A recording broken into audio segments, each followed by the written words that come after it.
never slow up, no I don't take shit. I got no love for the fakeness. If you wanna play tough and wanna hate this, I'll always show up.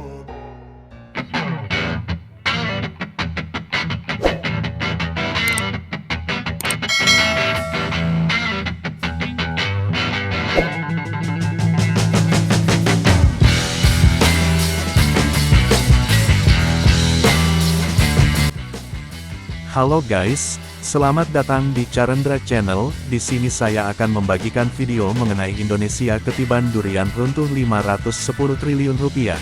Tapi ditekan dunia dan Gibran sebut cawapres Prabowo sudah jelas, tak akan ada kejutan lagi. Tonton sampai habis ya. Presiden RI Joko Widodo, Jokowi, kembali membanggakan bahwa program hilirisasi nikel di dalam negeri membuahkan hasil. Di mana nilai ekspornya melejit hingga 510 triliun rupiah pada tahun 2022 dibandingkan tahun-tahun sebelumnya yang hanya sekitar 30 triliun rupiah. Hanya saja, kebijakan mengenai hilirisasi khususnya pelarangan ekspor biji nikel dikatakan oleh Presiden Jokowi mendapatkan tekanan dari mana-mana. Di antaranya adalah Uni Eropa (UE) yang melakukan gugatan di Organisasi Perdagangan Dunia (WTO), serta Dana Moneter Internasional (IMF) yang memberikan peringatan. Kita sudah digugat di WTO, digugat oleh Uni Eropa, kita diberi peringatan oleh IMF, Pak ini ada tekanan terus, ungkap Presiden Jokowi. Atas hal itu yang jelas, kata Presiden Jokowi, Indonesia tidak akan mundur, khususnya atas kekalahan gugatan Uni Eropa di WTO pada Oktober tahun 2022. Tahun lalu kita kalah tapi saya sampaikan pada menterinya tanya pada saya. Pak kita kalah, ya gak apa-apa kalah, tapi jangan mundur. Saya perintahkan banding, kalah, banding. Udah, tegas Presiden Jokowi. Jokowi menjelaskan, bahwa banding gugatan di WTO membutuhkan waktu setidaknya 3-5 tahun. Yang jelas, seiring dengan berjalannya banding gugatan tersebut, fondasi industri atau hilirisasi di Indonesia sudah mengalami penguatan. Kalau digugat kita mundur, sampai kapanpun negara ini tidak akan jadi negara maju.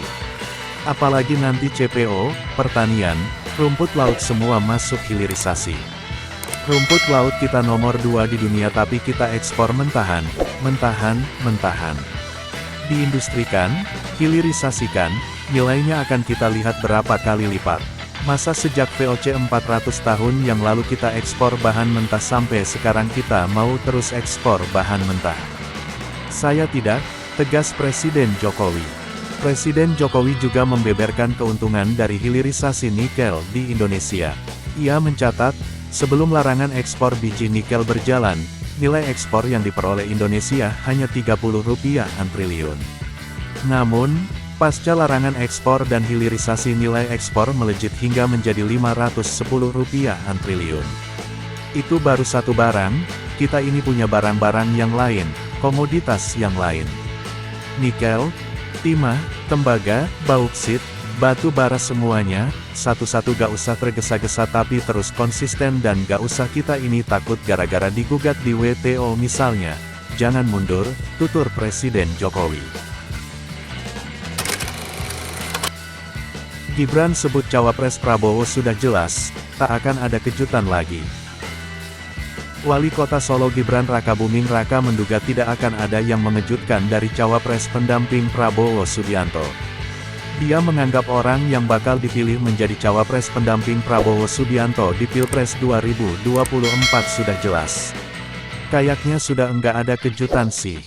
Sudah jelas semua, kata Gibran di Balai Kota Solo, Rabu 30/8. Akan tetapi, Gibran enggan menyebutkan sosok yang kemungkinan besar dipilih menjadi cawapres Prabowo. Dia juga tidak memberikan ciri-cirinya. Gibran pun menampik dirinya yang bakal dipilih. Dia tidak yakin jika dijadikan cawapres pendamping Prabowo. Salah kali, mosok aku, saya kan dari PDIP, kata Gibran.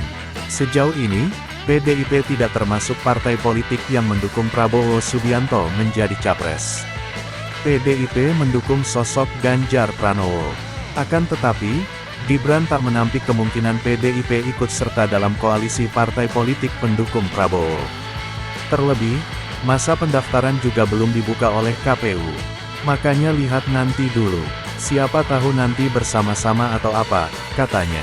Sebelumnya, Sekjen Partai Gerindra Ahmad Muzani menyebut ada 3 kandidat Cawapres Prabowo.